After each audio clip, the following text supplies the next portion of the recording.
Everyone, operation theatre and anaesthesia technology മീഡിയയിലെ പുതിയൊരു വീഡിയോയിലേക്ക് എല്ലാവർക്കും വെൽക്കം. അപ്പോൾ ഇന്നത്തെ നമ്മുടെ ടോപ്പിക് എന്ന് പറയുന്നത് peripheral nerve stimulation. First point എന്ന് പറയുന്നത് used in anaesthetised or sedated patients. ഉപയോഗിക്കുന്നത് അനസ്തറ്റൈസ്ഡ് അല്ലെങ്കിൽ സെഡേറ്റഡ് ആയിട്ടുള്ള ഒരു പേഷ്യൻസിനായിരിക്കും. A peripheral nerve supplying a discrete muscle group is stimulated transcutaneously with a current of 50 mA. The resulting contractions are observed or measured. The next point is most often done by looking at or feeling the response, measuring either the force of contraction or the compound action potential is more objective. അപ്പോൾ ഞാൻ സിക്ക് ആയതുകൊണ്ടാണ് videos ഇടാൻ delay ആയിക്കൊണ്ടിരിക്കുന്നത്. അപ്പോൾ already നമുക്കൊരു comment വന്ന ഒരു question ആയിരുന്നു PNS. ഇതിൻ്റെ നിങ്ങൾക്ക് വേണ്ട പോയിന്റ്സ് ഞാൻ ഇതിൽ ആഡ് ചെയ്തിട്ടുണ്ട്. ഒരു 5 മാർക്ക് ക്വസ്റ്റ്യന് നിങ്ങൾക്ക് ഇത്രയും പോയിന്റ്സ് എഴുതി കഴിഞ്ഞാൽ എന്തായാലും ഫുൾ മാർക്ക് സ്കോർ ചെയ്യാൻ പറ്റുന്നതായിരിക്കും. അപ്പോൾ ഞാനിത് ഒരുപാട് എക്സ്പ്ലെയിൻ ചെയ്ത് നിങ്ങളുടെ ടൈമും വേസ്റ്റ് ആക്കുന്നില്ല, കാരണം ഇപ്പോൾ എക്സാം നടന്നുകൊണ്ടിരിക്കുകയാണെന്ന് അറിയാം, അതുകൊണ്ടാണ് കേട്ടോ. ഇനി നമുക്ക് യൂസസ് ഓഫ് PNS എന്തൊക്കെയാണെന്ന് നോക്കാം. First point, during long procedures controlling timing of increment.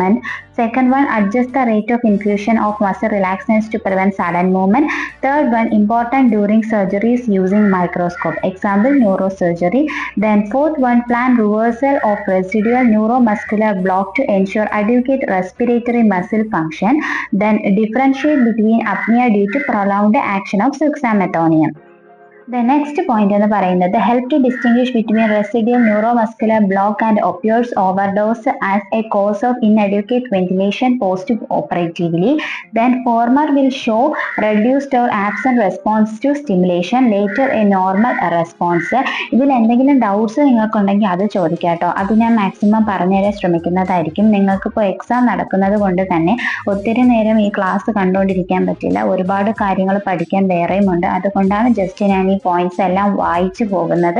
ഇതിലെന്തെങ്കിലും doubts ഉണ്ടെങ്കിൽ നിങ്ങൾക്ക് ചോദിക്കാവുന്നതാണ് കേട്ടോ. കുറെ പേര് എന്ത് എഴുതണം, എന്ത് പോയിന്റ് എഴുതണം എന്നറിയാതെ കൺഫ്യൂസ്ഡ് ആയിട്ട് നിൽക്കുന്ന ആൾക്കാരുണ്ടാകും. അങ്ങനെയുള്ളവർക്ക് ഈ പോയിന്റ്സ് ഒക്കെ പഠിച്ച് എഴുതി കഴിഞ്ഞാൽ മാർക്ക് നന്നായിട്ട് സ്കോർ ചെയ്യാൻ സാധിക്കുന്നതായിരിക്കും കേട്ടോ. ഇനി നമുക്ക് സൈറ്റ് ഫോർ ന്യൂറോമസ്കുലർ മോണിറ്ററിംഗ് നോക്കാം. Posterior tibial nerve, flexor hallucis brevis muscle, plantar flexion of big toe ആയിരിക്കും അങ്ങനെ നമ്മൾ ചെയ്യുമ്പോൾ സംഭവിക്കുന്നത്. ഫേഷ്യൽ നെർവ്, അതായത് ഓർബിക്കുലർ ഓക്കുലൈ മസിലിൽ വെച്ച് കഴിഞ്ഞാൽ ഐലിഡ് ആയിരിക്കും ട്വിച്ച് ചെയ്യുന്നത് നമുക്ക് കാണാൻ സാധിക്കുന്നത്. ഐലിഡ് ട്വിച്ചിങ് എന്ന് പറയുന്നത് അതായത് കണ്ണ് തുറക്കുകയും അടയ്ക്കുകയും ചെയ്യുന്നത് നമുക്ക് കാണാൻ സാധിക്കുന്നതായിരിക്കും. നെക്സ്റ്റ് പോയിന്റ് എന്ന് പറയുന്നത് ulnar nerve or adductor pollicis muscle. Adductor pollicis മസിലാണ് നമ്മൾ വെക്കുന്നത് എന്നുണ്ടെങ്കിൽ നമുക്ക് തമ്പ് അഡക്ഷൻ, അതായത് തമ്പിൽ അഡക്ഷൻ ഉണ്ടാവുന്നതായിരിക്കും. തമ്പ് ഫിംഗേഴ്സ് ഇങ്ങനെ മൂവ് ചെയ്യുന്നതായിരിക്കും നമുക്ക് കാണാൻ സാധിക്കുന്നത്. ഇനി നമുക്ക് ന്യൂറോമസ്കുലർ മോണിറ്ററിംഗ് ഡിവൈസസ് ഏതൊക്കെയാണെന്ന് നോക്കാം. 2 types of neuromuscular monitoring devices ആണ് ഉള്ളത്. അപ്പോൾ നിങ്ങൾ വർക്ക് ചെയ്യുന്നിടത്ത് ഏത് ഡിവൈസ് ആണ് യൂസ് ചെയ്യുന്നത് എന്നുള്ളത് കമന്റ് സെക്ഷനിൽ പറയാൻ മറക്കരുത്. ഫസ്റ്റ് ഡിവൈസ് എന്ന് പറയുന്നത് മെക്കാനോ മയോഗ്രാം അല്ലെങ്കിൽ MMG എന്ന് പറയും. സെക്കൻഡ് വൺ ആക്സിലറോ മയോഗ്രാഫ് എന്ന് പറയും. ഇതിൽ നമുക്കിനി ഫസ്റ്റ് വൺ, അതായത് മെക്കാനോ മയോഗ്രാമിനെ പറ്റിയിട്ടുള്ള പോയിന്റ്സ് നോക്കാം. അതായത് MMG. ഫസ്റ്റ് പോയിന്റ് എന്ന് പറയുന്നത് is a mechanical signal observable from the surface of a muscle when the muscle is contracted. Second one, onset of muscle contraction changes in the muscle shape cause a large peak in the MMG. The next point എന്ന് പറയുന്നത് vibrations are due to oscillations of the muscle fibers at the resonance frequency of the muscle, then also known as phonomyogram. ഇതിനെ phonomyogram എന്നും പറയുന്നുണ്ട്. ഇനി നമുക്ക് second എന്ന് പറയുന്നത് ആക്സിലറോ മയോഗ്രാഫ് ആണ്. അതിനെ പറ്റിയിട്ടുള്ള പോയിന്റ്സ് നോക്കാം. Used to measure the force produced by a muscle after it has undergone nerve stimulation. Used during anaesthesia when muscle relaxants are administered. To measure neuromuscular blockade and to assess adequacy of recovery from these agents at the end of the surgery.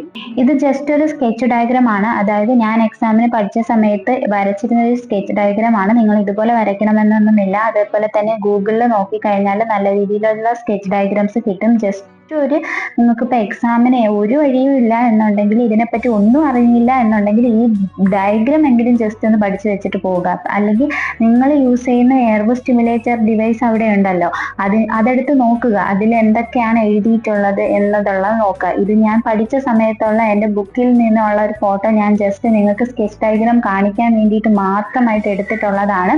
അപ്പോൾ ഞാൻ പറഞ്ഞ കാര്യങ്ങളൊക്കെ മനസ്സിലായെന്ന് വിശ്വസിക്കുന്നു. ഈ points ഒക്കെ എഴുതി കഴിഞ്ഞാൽ നിങ്ങൾക്ക് എന്തായാലും 5 മാർക്ക് സ്കോർ സ്കോർ ചെയ്യാൻ എന്തായാലും പറ്റുന്നതായിരിക്കും. ഒന്നും അറിയില്ല എന്നുണ്ടെങ്കിൽ പോലും ഡയഗ്രാം വരച്ച് വെക്കാൻ മറക്കരുത്. ഡയഗ്രത്തിന് മാർക്കുള്ളതാണ്. 1 മാർക്കായാലും നമുക്ക് വിലപ്പെട്ട മാർക്കാണ് എന്നുള്ളത് എപ്പോഴും ഓർമ്മ വേണം. എക്സാം എഴുതുന്നവരൊക്കെ ടെൻഷൻ ഫ്രീ ആയിട്ടും സ്ട്രെസ് ഫ്രീ ആയിട്ടും ഇരിക്കുക. നന്നായിട്ട് എക്സാം എഴുതാട്ടോ. അപ്പോൾ താങ്ക്സ് ഫോർ വാച്ചിങ്. മനസ്സിലായിട്ടുണ്ടെങ്കിൽ മാത്രം ഒന്ന് ലൈക്ക് ചെയ്യുക. അതോടൊപ്പം ഈ സബ്ജക്ട് പഠിക്കുന്ന സ്റ്റുഡൻസിലേക്ക് ഇതൊന്ന് ഷെയർ ചെയ്ത് കൊടുക്കുക. സബ്സ്ക്രൈബ് കൂടെ ചെയ്യാട്ടോ. ഇനി വേണ്ട ടോപ്പിക്സ് ഇവിടെ കമന്റ് സെക്ഷനിൽ പറയാം.